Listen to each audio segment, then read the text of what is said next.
So, one of the most hated on teams this year is going to be, without a doubt, the Los Angeles Lakers. The Lakers are going to be hated on. You've already had people like Nick Wright and all of them trying to take dumps on the Lakers, saying, oh, they had the worst offseason and all of that.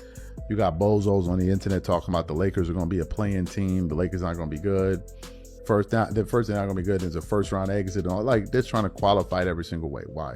Because they mad that they told a 42-year-old dinosaur of a favorite player to leave. That's what it's all. The corporate sports media is looking seriously rattled after ESPN senior insider Brian Windhorst dropped a major reality check on national television. For weeks, media personalities have been pushing the idea that the Los Angeles Lakers wrecked their future by moving on from LeBron James. But now some analysts are looking at the actual basketball and predicting something completely different. A Lakers, music, team capable of stacking up wins throughout the regular season.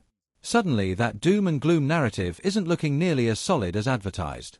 So do you agree with Brian Windhorst that Luka Doncic and Austin Reeves can carry the Los Angeles Lakers to a huge win total without LeBron James?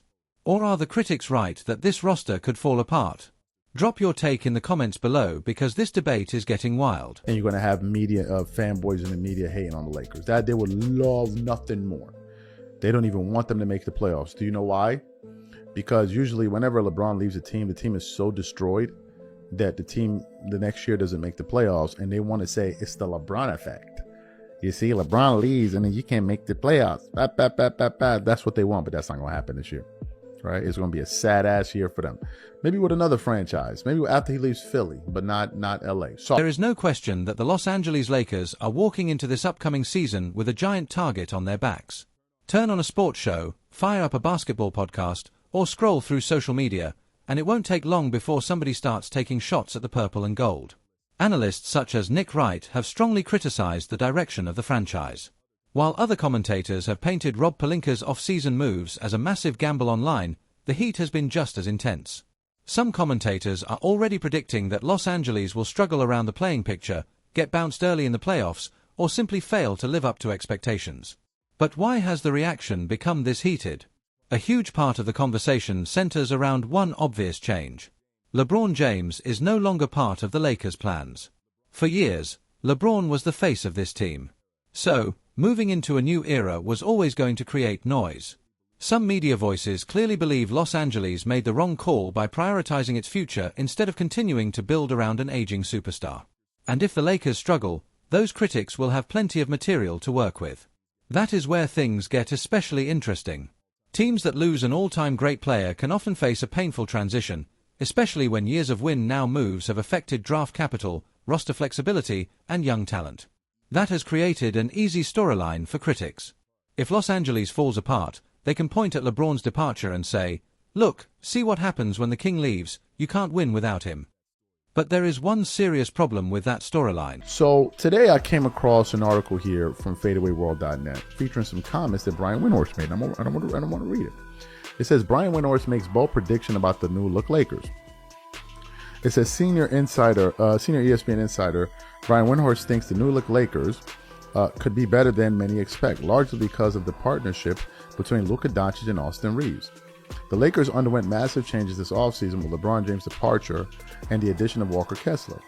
While there's still big concerns about the roster, Windhorst believes that having Luka Doncic and Austin Reeves together gives the Lakers a foundation capable of getting them a lot of regular season success. Speaking on the Hoop Collective podcast, Windhorst said, "Fascinating article published on fadeawayworld.net highlighted comments from ESPN senior insider Brian Music Windhorst that pushed directly against the collapse predictions. Windhorst has covered LeBron's career closely for decades, which makes his outlook on this new-look Lakers roster especially interesting. During the Hoop Collective podcast, he argued that people may be sleeping on Los Angeles, largely because of what Luka Doncic and Austin Reeves can do together. Instead of getting trapped in all the off-season drama, Windhorst focused on the basketball. His point was simple. Luka and Austin give Los Angeles two highly skilled offensive creators who can control possessions, create shots, and generate enough offense to pile up regular season victories, even if the roster has weaknesses elsewhere. I haven't said that. Honestly, 45.5 does surprise me. That does surprise me that it's that low. Well, here's the thing. Reeves and Luka are so good. And there is a reasonable sample size that shows that those guys playing together are going to generate a fair amount of wins, even if you have deficiencies elsewhere. I also think that here's the thing. When you look at Kessler, so many people are going to focus on the trade cost. Mm-hmm. And I do think that we could get into a situation in the next, 6 to 12 months where we say, boy, if the Lakers had just handled that a little differently, they would be able to do whatever that is part of the opportunity cost. Windhorst put it this way: Reeves and Luka are so good, and there is a reasonable sample size that shows that those guys playing together are going to generate a fair amount of wins, music, even if you have deficiencies elsewhere. That is a pretty big statement considering how much criticism this roster has received. Windhorst then turned his attention toward the off-season addition of defensive center Walker Kessler. Critics may debate the assets Los Angeles surrendered to Utah, music, but from a pure basketball standpoint, the potential fit is easy to understand. If you look at the actual fit, it's a great fit. Yeah, and he needs to be a first-team all-defensive selection. Remember, it's positionless, so I'm saying he needs to be first team. I mean, I don't know about first team. Wendy, if he's not a top 5 defensive player in the league, they are going to be abysmal on that. I'm not going to focus on top 5. He needs to have a good season. He needs to play a lot of games, and he needs to fill the role that he was brought there for, which is to rim run and defend the front of the rim. He needs to clean up a lot of messes on the defensive end of the floor. Well, he can do that, quite frankly. That's what they brought him there for. Kessler gives the Lakers something their offensive stars desperately need: a big man who can run the floor, finish pick and roll opportunities above the rim, and protect the paint. Instead of asking him to dominate the ball or create complicated offense, Los Angeles can give him a clear job. Set hard screens, roll to the basket, clean up around the rim, and make opponents think twice before attacking the paint. That kind of presence could make life much easier for the Lakers' perimeter players. A reliable rim protector behind Luka and Reeves can cover music, defensive mistakes, challenge drivers, and give the entire defense more room to operate aggressively. If Kessler delivers at a high level, the Lakers could look far more balanced than some critics expect. And this is where the numbers being discussed around the team become difficult to ignore. During the 2025-26 campaign, the Lakers reportedly went 30-11 in games where Luka Doncic and Austin Reeves shared the floor. That is already an eye-catching sample. He says the numbers certainly support his argument. During the 25-26 season, the Lakers went 30-11 when Doncic and Reeves played together. Interesting, isn't it?